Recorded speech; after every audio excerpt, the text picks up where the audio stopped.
वंदे मातरम कर्मचारी साथियों, जैसे कि आपको पता है आज 21 जून हो चुकी है और कल यानी 22 तारीख की देर रात तक जुलाई माह के सैलरी बिल है वो ऑटो प्रोसेस हो जाएंगे।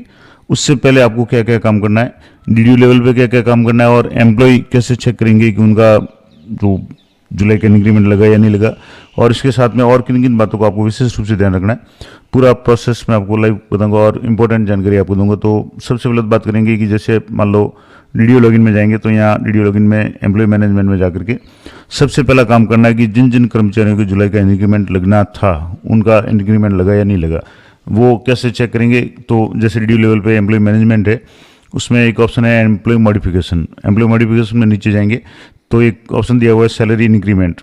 आपको इस ऑप्शन पर क्लिक करना है और यहाँ से ईयर सेलेक्ट कर लेना है, मंथ सेलेक्ट कर लेना है, ग्रुप आप सेलेक्ट कर लें, कोई भी ग्रुप जिस ग्रुप का भी आप चेक करना चाहें यहाँ से, और पे कमीशन यहाँ से 7th कर लें, यहाँ से जैसे 7th कर लिया और सर्च पे क्लिक करेंगे तो यहाँ एम्प्लॉय के नाम आ जाएंगे और यहाँ सारा कुछ एम्प्लॉय आईडी है, नाम है, डेजिग्नेशन है, पे स्केल है और यहाँ बेसिक है। अब एक तो आपको ये देखना है कि जो आपने ऑफिस इंक्रीमेंट ऑर्डर निकाला था जुलाई का, उसमें बेसिक ये आ रहा है नहीं आ रहा है, नहीं इंक्रीमेंट लगने के बाद जुलाई का बेसिक क्या है ये आ रहा है, इसका मतलब सही है। और उसके आगे यहाँ लिखा हुआ रिमार्क भी आ रहा है कि ऑलरेडी इंक्रीमेंटेड टू, जो भी अमाउंट दिया हुआ है, जैसे ऑलरेडी इंक्रीमेंटेड टू 57,800 या ऑलरेडी इंक्रीमेंटेड टू 42,700, तो इनका मतलब हुआ कि इनका इंक्रीमेंट ऑलरेडी लग चुका है, अब इनको लगाने की जरूरत नहीं है। जैसे यहाँ से इसको मैक्सिमम कर लें और इस ग्रुप में जितने भी कर्मचारी है उन सभी का इंक्रीमेंट चेक कर लें कि इनका इंक्रीमेंट लग चुका है या नहीं।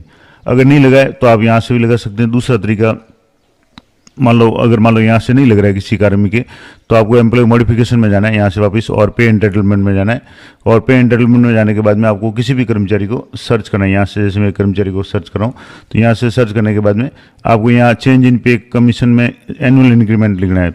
चेंज इन पे जो एंटाइटलमेंट में इसमें एनुअल इंक्रीमेंट लिखना है। उसके बाद में वो सेम, और उसके बाद में जुलाई, जैसे यहाँ अभी तो ऑलरेडी इंक्रीमेंटेड है, नहीं है तो आप जैसे ये था तो उसको ऐसे कर सकते हैं। अगर ये मतलब यहाँ 85,200 है, अगला इंक्रीमेंट 87,800 है, तो इस तरीके से आप यहाँ से करके इसको रिकैलकुलेट करके इसको अपडेट कर सकते हैं और यहाँ से इसको अपडेट करेंगे।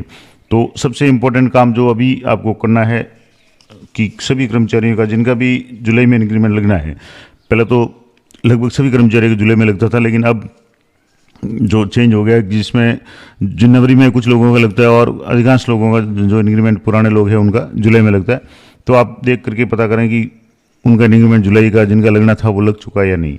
अब जैसे ही इंक्रीमेंट लगेगा यानी बेसिक चेंज होगा, उसके साथ में डी और एचआरए भी चेंज होंगे, ये कंफर्म बात है। इसके अलावा अन्य अलाउंस अगर कोई मिल रहे हैं तो उनकी बात अलग अलग है। बाकी सामान्य रूप से बेसिक के साथ में जो डी एच आर है वो अपडेट होते हैं, और वो अपडेट हुए नहीं हुए ये चेक करना जरूरी है।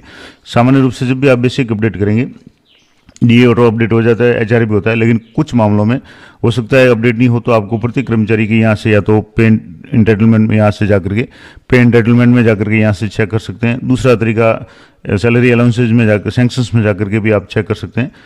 यहाँ भी आपको दिखेगा कि बेसिक कितना है, उसके बाद में डी अलाउंस यानी डी सामान्य रूप से जो 60% है वो इसका 60% हो रहा है या नहीं हो रहा है, तो आप इसको वहाँ सैम्पल ये सैंक्शंस में जाकर इसको एडिट कर सकते हैं।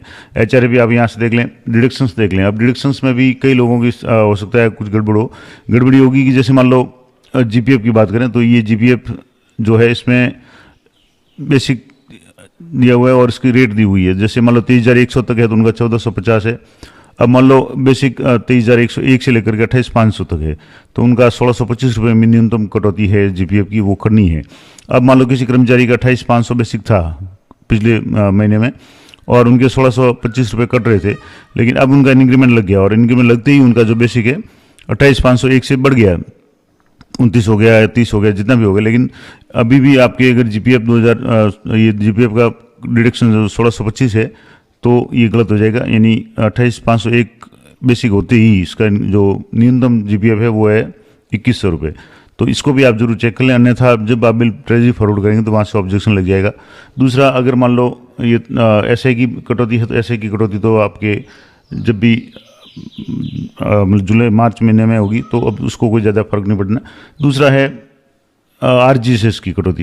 इंपॉर्टेंट बात है, आरजीएसएस की कटौती है या आरपीएमएफ की है।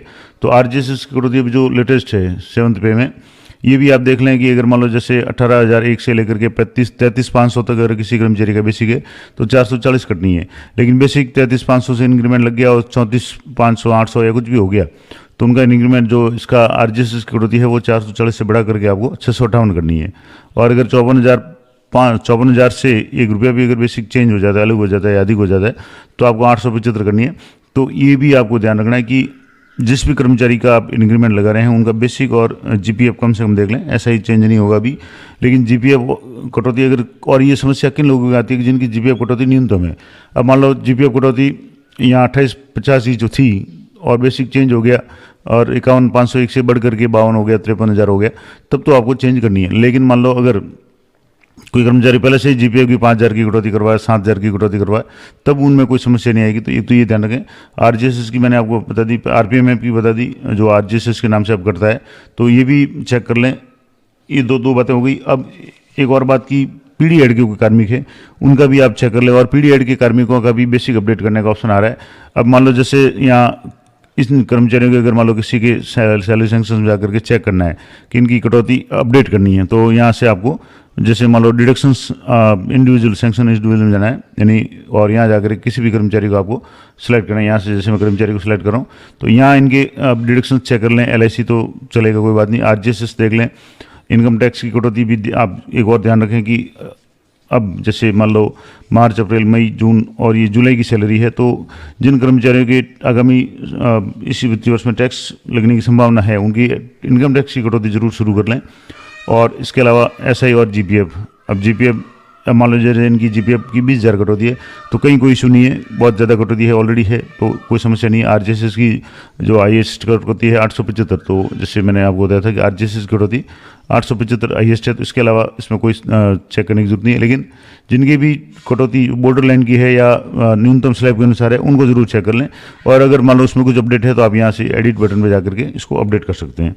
दूसरी बात मैं आपको बता रहा था कि ये तो सारे आपने चेक कर लिए, कर्मचारी खुद भी चेक कर लें कि उनका बेसिक अपडेट हुआ है नहीं हुआ, DA HRA अपडेट हुआ है नहीं हुआ, वो कैसे चेक करेंगे वो भी मैं थोड़ा सा आपको बता दूंगा।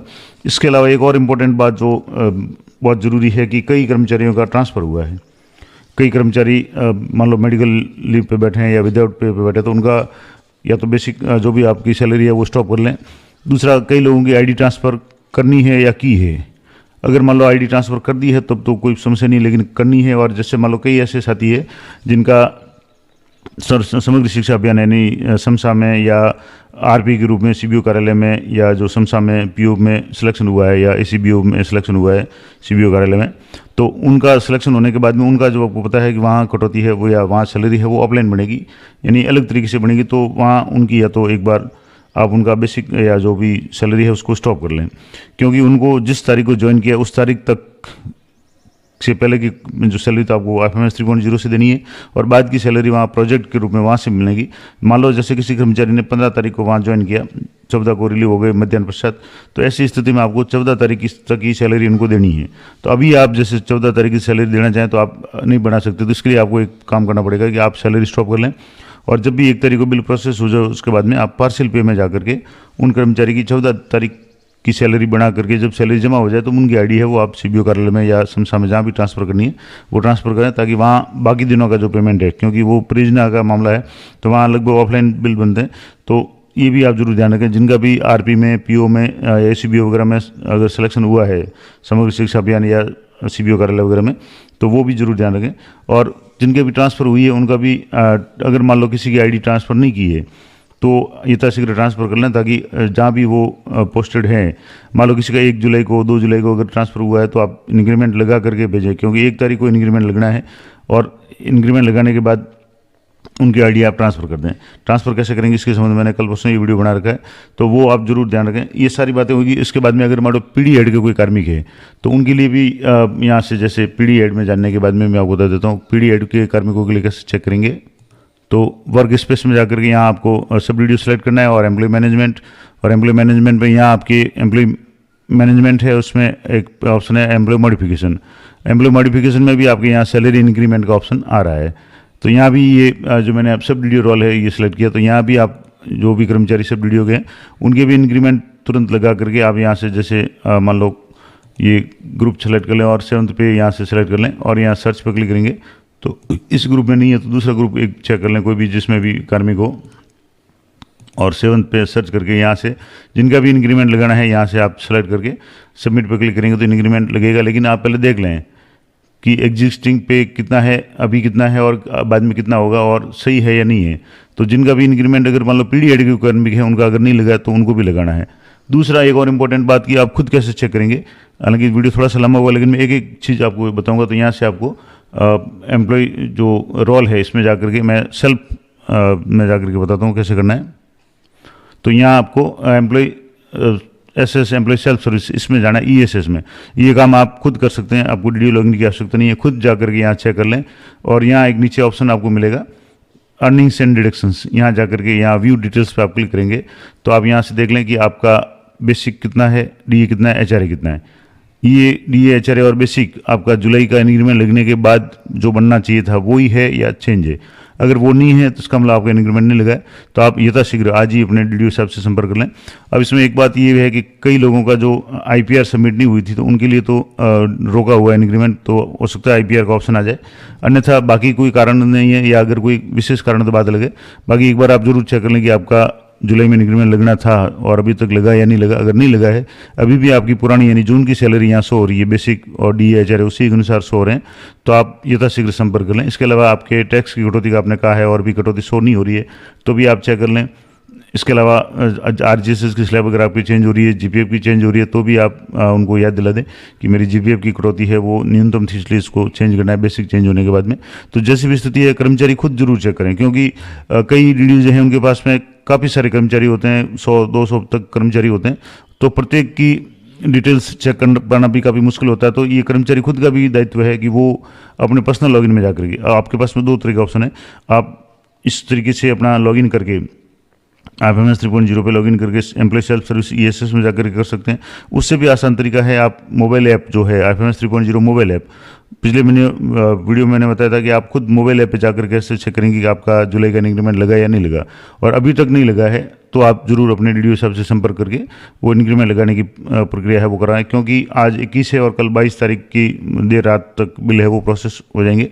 तो ये सारी चीज़ें मैंने आपको डिटेल में बता दी। पीडीएड के कार्मिकों के लिए भी मैंने आपको बता दिया कि इंक्रीमेंट का ऑप्शन आ चुका है, उनका अगर नहीं लगा है तो उनको भी लगाना है इंक्रीमेंट। इसके अलावा आप अपना बेसिक डीए एचआरए चेक करेंगे, उसके अनुसार जो भी डिडक्शंस हैं उनको भी आप जरूर चेक कर लें। इसके अलावा जिन साथियों का प्रोजेक्ट में यानी समसा में या आरपी के रूप में वगैरह चयन हुआ है तो उनका भी आपको सैलरी एक बार स्टॉप कर लेनी है, उसके बाद में पार्शियल पे बना करके जितने दिन वहाँ आपके विद्यालय में काम किया वो करें। उसके बाद में जैसे मान लो दूसरे कार्यालय में जहाँ ऑफलाइन सैलरी बनती है तो उनकी बाद की जो सैलरी वो 2 भागों में बढ़ेंगी, यानी इस जुलाई के माह की सैलरी 2 भागों में बढ़ेंगी, तो वो भी ध्यान रखें। इसके अलावा अगर मान लो किसी कर्मचारी का स्थानांतरण हुआ है और काफ़ी दिन हो गए और उनकी सैलरी अगर नए स्थान से बढ़ानी है तो उनकी आईडी को यथाशीघ्र स्थानांतरित कर लें, ताकि वहाँ आईडी वो आज ही पहुँच जाए और कल जैसे रात को बिल प्रोसेस होंगे तो उनकी भी सैलरी प्रोसेस हो सके। नहीं तो फिर आईडी यहाँ पड़ी रहेगी तो उनकी सैलरी यहाँ प्रोसेस हो जाएगी, वो हो सकता है गलत हो। दूसरा, आपने स्टॉप कर रखा है तो ना तो यहाँ प्रोसेस होगी ना वहाँ प्रोसेस होगी, तो ये भी एक समस्या हो सकती है। और सभी कर्मचारी खुद ज़रूर चेक करें, क्योंकि किसी के भरोसे नहीं रहे और कई बार बहुत बड़ी गलतियाँ होती है और उसमें कर्मचारी खुद की लापरवाही भी होती है कि वो खुद ना चेक नहीं करते। तो आप आपके पास में ऑप्शंस हैं, आप पर्सनल लॉगिन में जाकर के यहाँ से चेक कर सकते हैं। दूसरा, आप IFMS 3.0 पे जाकर के भी चेक कर सकते हैं। तो ये पूरी डिटेल्स मैंने आपको बता दी। वीडियो लंबा जरूर हुआ लेकिन मैंने एक एक चीज़ आपको बताने का प्रयास किया है। फिर भी इस संबंध में आपकी कोई क्वेरी है तो आप कमेंट जरूर करें, मैं समझे जब भी समय मिलेगा उसको जवाब देने का प्रयास करूँगा। तो जानकारी अच्छी लगी तो वीडियो को लाइक जरूर करें, चैनल को सब्सक्राइब जरूर कर लें, ताकि जब भी कोई नया वीडियो अपलोड हो उसका नोटिफिकेशन आपको मिल जाए। तो मिलते हैं नेक्स्ट वीडियो में, तब तक जय हिंद, जय भारत।